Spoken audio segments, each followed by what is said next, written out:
Assalamualaikum warahmatullahi wabarakatuh. Salam sejahtera untuk kita semua. Puji dan syukur kita ucapkan atas nikmat kesehatan yang Tuhan berikan kepada kita sehingga kita sama-sama melakukan presentasi ini. Pada kesempatan kali ini saya akan menyampaikan materi presentasi operasional riset. Sebelumnya saya ingin mengucapkan terima kasih kepada Bapak Pembimbing Joni Tesmanto, MM, selaku dosen pembimbing. Terima kasih sudah memberikan kesempatan kepada saya untuk tampil menjabarkan materi ini.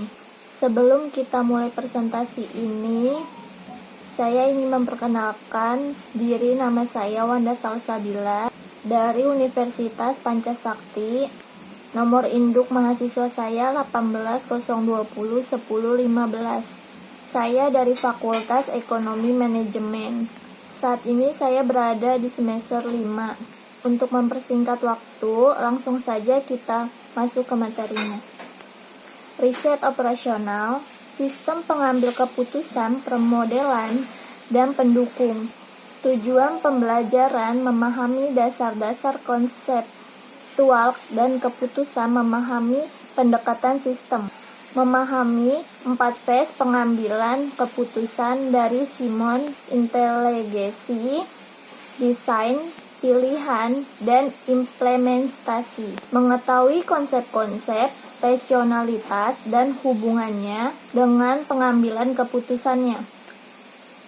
Membedakan konsep, membuat pilihan, dan membangun prinsip memilih. Memahami bagaimana gaya keputusan, kognisi, gaya, manajemen, kepribadian, dan faktor-faktor lainnya yang mempengaruhi pengambilan keputusan. Mempelajari bagaimana dukungan DSS untuk pengambilan keputusan dapat dilakukan dalam praktik.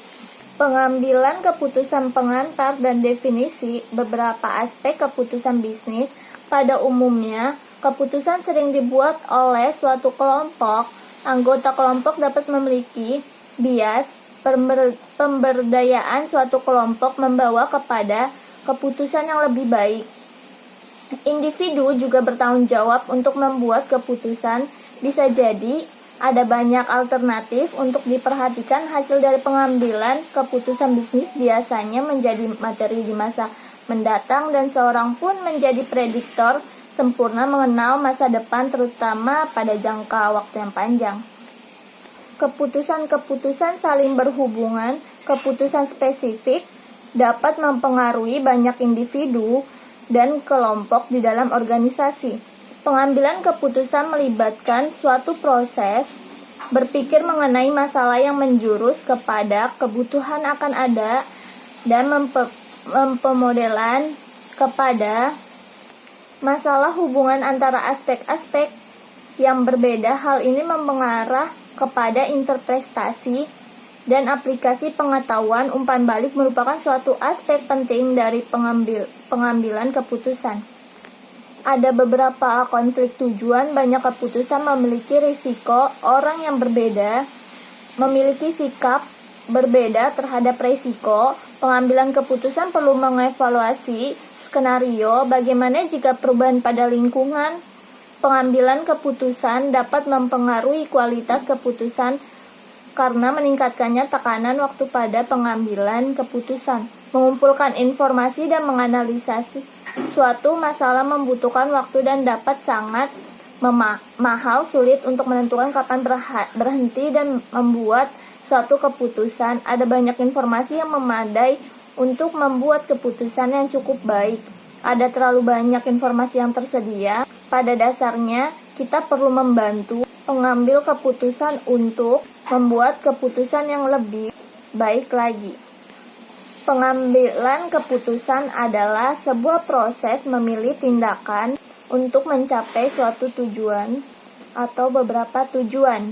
Menurut Simon 1997, pengambilan keputusan manajerial sinonim dengan proses keseluruhan dari manajemen, pengambilan keputusan, dan pemecah masalah. Masalah terjadi ketika sebuah sistem tidak memenuhi tujuan yang telah ditetapkan, tidak mencapai hasil yang diprediksi atau tidak bekerja seperti yang direncanakan. Pemecah masalah dapat juga berkaitan dengan mengidentifikasi peluang-peluang baru.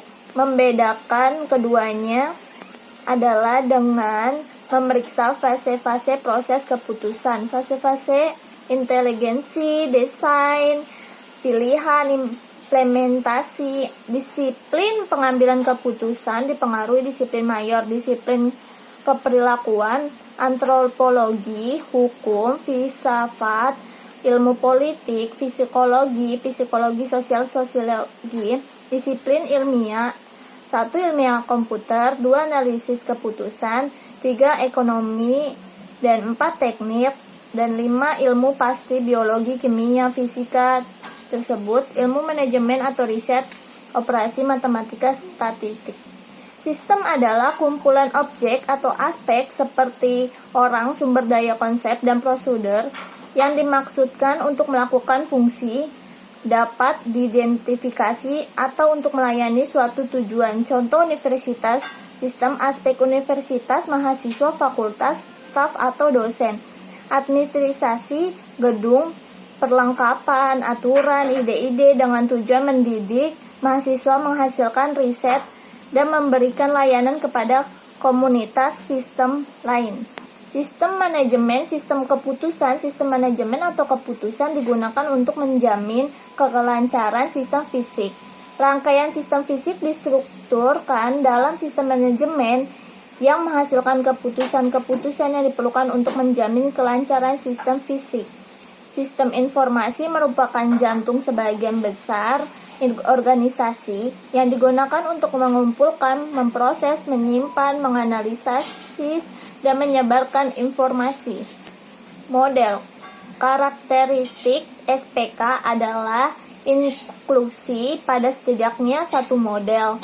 Model merupakan representasi atau manfaat model untuk DSS. Manipulasi model jauh lebih mudah ketimbang manipulasi sistem real. Eksperimentasi lebih mudah dan tidak berinterferensi dengan operasional harian dari organisasi. Model memungkinkan kompresi waktu tahun-tahun operasi disimulasi dalam hitungan atau detik. Model matematika memungkinkan analisis terhadap sejumlah solusi mungkin yang sangat besar dan kadang-kadang tak terbatas yang berkaitan dengan isu yang diperhatikan dan determinasikan apakah tujuan tersebut telah terpenuhi.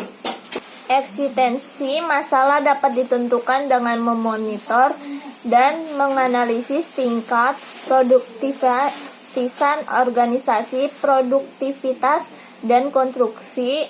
Model didasarkan pada data real. Klasifikasi masalah adalah konseptualisasi terhadap suatu masalah dalam rangka menempatkannya dalam suatu kategori yang dapat didefinisikan, barangkali mengaruh pendekatan solusi standar.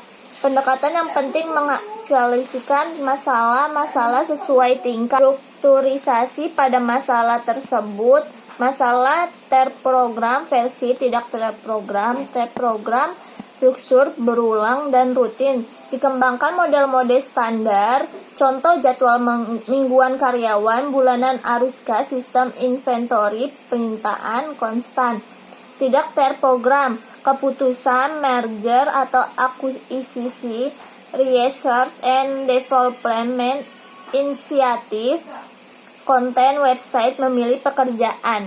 Dekomposisi masalah, banyak masalah yang kompleks dapat dibagi menjadi submasalah. Memecahkan submasalah yang lebih sederhana dapat membantu memecahkan masalah yang kompleks. Masalah semi struktur, beberapa fase pengambilan keputusan struktur, sementara fase lainnya tidak terstruktur. Dekomposisi memfasilitasi komunikasi di antara pengambil keputusan seperti AHP, analytical hierarchy, proses yang membantu para pengambil keputusan untuk membungkam faktor kualitatif dan kuantitatif ke dalam model pengambilan keputusan. Kepemilikan masalah. Menentukan kepemilikan masalah merupakan hal pada fase inteligensi. Sebuah masalah ada di dalam organisasi hanya jika seseorang atau beberapa kelompok pengambil tanggung jawab untuk mengatasinya dan jika organisasi punya kemampuan untuk memecahkannya. Seperti manajer memiliki masalah tingkat suku bunga terlalu tinggi. Tingginya tingkat suku bunga merupakan masalah pemerintah level nasional atau internasional. Bukan organisasi. Manajer tidak bisa melakukan apapun berkaitan dengan masalah tersebut. Ditangani sebagai faktor lingkungan yang tidak dapat dikontrol atau terprediksi. Jika kepemilikan pilihan, prinsip pilihan adalah sebuah kriteria yang menggambarkan akseptabilitas dari sebuah solusi, kemampuan untuk dapat diterima pada sebuah model. Prinsip tersebut adalah sebuah variabel hasil memilih sebuah prinsip pilihan bukanlah dari fase pilihan, namun melibatkan bagaimana membangun sasaran pengambilan keputusan dan bagaimana sasaran tersebut disatukan ke dalam model. Banyak prinsip pilihan, yaitu prinsip pilihan normatif dan deskriptif, merupakan prinsip pilihan yang penting. Model normatif adalah model di mana alternatif yang dipilih merupakan alternatif terbaik dari semua alternatif yang mungkin. Untuk menemukan alternatif terbaik harus diuji semua alternatif dan membuktikan bahwa alternatif yang benar-benar alternatif terbaik. Optimalisasi dapat dicapai dalam salah satu dari 3 cara berikut. Tingkat terbaik pencapaian tujuan dari sekumpulan sumber daya yang ditentukan. Temukan alternatif dengan rasio tertinggi atau maksimalkan produktivitas. Temukan alternatif dengan biaya terendah atau sumber daya paling kecil. Model deskriptif. Model deskriptif menggambarkan berbagai hal sebagaimana adanya atau bagaimana hal-hal secara matematis sangat berguna di dalam DSS untuk menyelidiki konsekuensi dari bagian alternatif. Tindakan di bawah konfigurasi input serta proses yang berbeda-beda. Simulasi merupakan metode pemodelan deskriptif yang paling umum. Kelas-kelas model deskriptif: perencanaan keuangan, analisis dampak lingkungan, analisis Markov, forecasting, antrian, waiting line. Mengukur hasil akhir. Nilai dari sebuah alternatif dievaluasi dalam hal pencapaian tujuan. Metodologi multikriteria proses AHP dikembangkan dan dapat digunakan untuk mengatasi konflik. Pengambilan keputusan fase pilihan. Pilihan merupakan tindakan pengambilan keputusan yang kritis. Fase di mana dibuat suatu keputusan yang nyata dan diambil suatu komitmen untuk mengikuti suatu tindakan tertentu. Batasan antara fase bagaimana keputusan didukung, dukungan untuk fase inteligensi, dukungan untuk fase desain, dukungan untuk fase pilihan, dukungan untuk fase implementasi, membuat keputusan terjadi, dukungan teknologi baru untuk pengambilan keputusan. Dukungan untuk fase desain. Fase desain melibatkan pengembangkitan alternatif tindakan, mendiskusikan kriteria untuk pilihan dan kepentingan relatifnya, dan meramalkan konsekuensi masa depan dari penggunaan alternatif.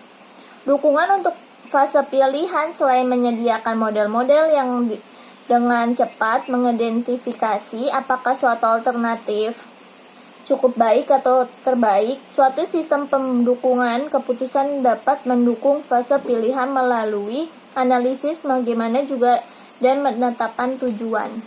Tipe kepribadian, gender, perbedaan jenis kelamin dan persamaan jenis kelamin dalam pengambilan keputusan yang meliputi faktor-faktor seperti keberanian, kualitas, kemampuan, sikap berani, mengambil risiko, dan pola komunikasi. Kognisi manusia, gaya kognitif adalah proses subjektif yang melalui orang-orang merasa, mengorganisasi, dan mengubah informasi selama proses pengambilan keputusan. Gaya keputusan, cara di mana pengambil keputusan berpikir dan bereaksi terhadap masalah-masalah. Pengambilan keputusan sering dibuat oleh individu, terutama pada tingkat manajerial yang lebih rendah dan dalam organisasi kecil. Dukungan komputer dapat disajikan pada tingkatan yang luas, khususnya dalam sistem informasi enterprise meliputi GSS, Group Support System, ERM, Enterprise Resource Management. Sekian presentasi yang saya sampaikan. Bila ada kata salah, mohon dimaafkan. Terima kasih. Wassalamualaikum warahmatullahi wabarakatuh.